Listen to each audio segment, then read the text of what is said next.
pasteur menacé. Nouvelle. Auteur Ngor Diomaye Ngom. Extrait. Chapitre 1. Le silence du matin.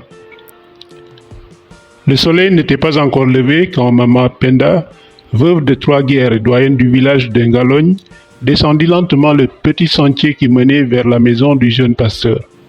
Elle portait, comme chaque samedi, une calebasse de bouillie chaude au mil, accompagnée de quelques noix de cola, un geste d'affection pour celui qu'elle appelait tendrement « mon petit-fils spirituel ».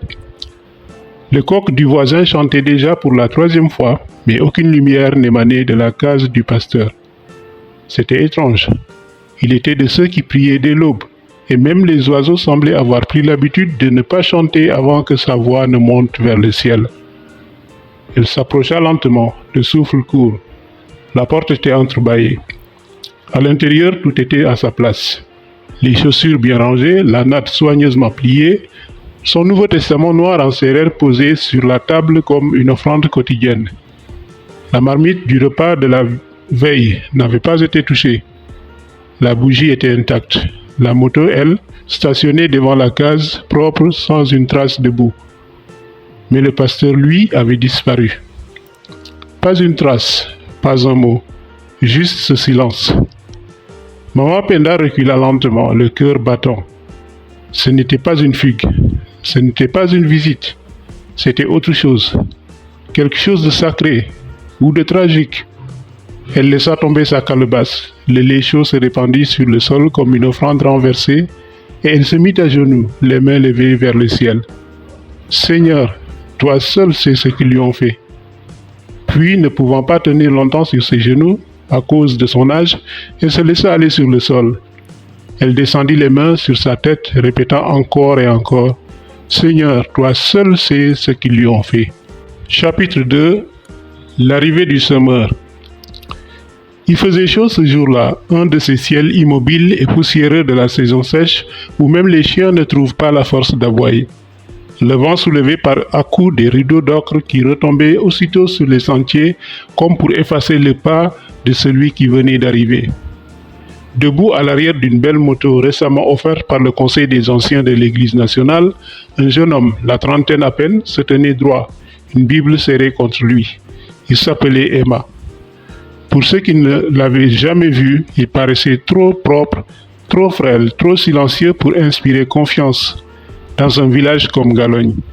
Ses yeux pourtant étaient calmes, trop calmes pour un étranger. En descendant de la moto, il eut à peine le temps de se présenter que déjà un des anciens du village, un vieillard sec au regard aigu, le jaugea de haut en bas. « C'est donc toi qui nous envoies. Tu n'as même pas de femme. » Emma sourit. Il ne s'en offusqua pas. Il savait que son célibat, sa jeunesse et son air de ne pas avoir connu les durs vents de la brousse feraient parler. Il répondit simplement « C'est vrai, mais je suis venu semer, pas m'installer. » Le vieux eut un rictus. « Semer ?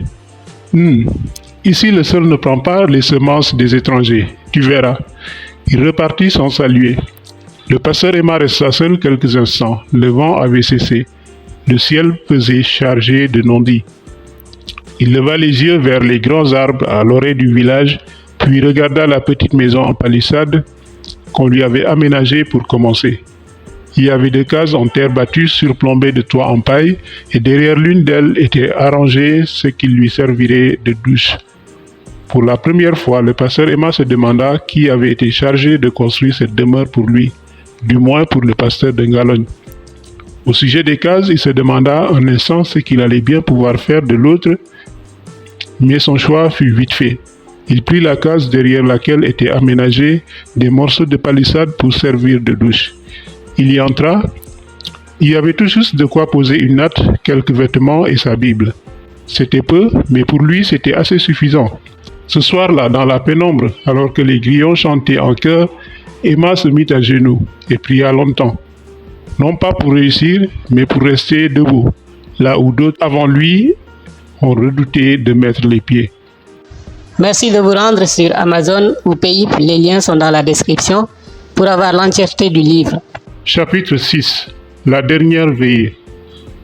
Les jours qui ont suivi, ces sermons, tout comme ses réunions avec les fidèles, duraient de moins en moins longtemps.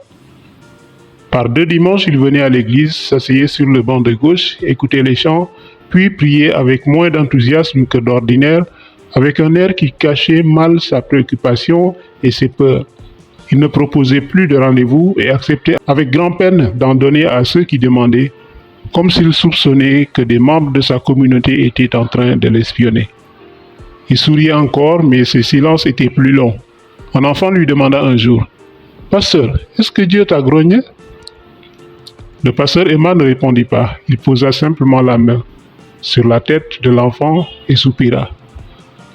Le vendredi suivant, au crépuscule, il monta à la colline, derrière le village, là d'où on voyait tout sans être vu.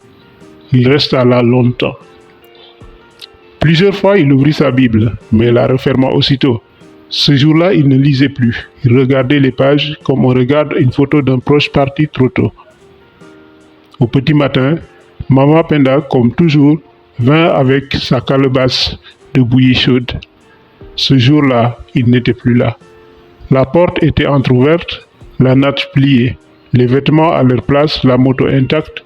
Rien n'avait bougé, sauf lui. Pas de bruit, pas de traces, juste l'absence.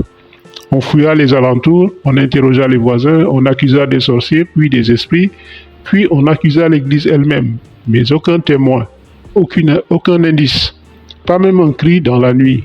Certains disent qu'il est parti avant qu'on ne le fasse partir de force. D'autres du nombre des croyants murmuraient qu'il a été enlevé comme Élie. Un ancien du village déclara, « Ce garçon-là, il a voulu nous soigner, mais on était trop malades, alors Dieu l'a rappelé. » Mais on ne comprit pas ce qu'il entendait par là.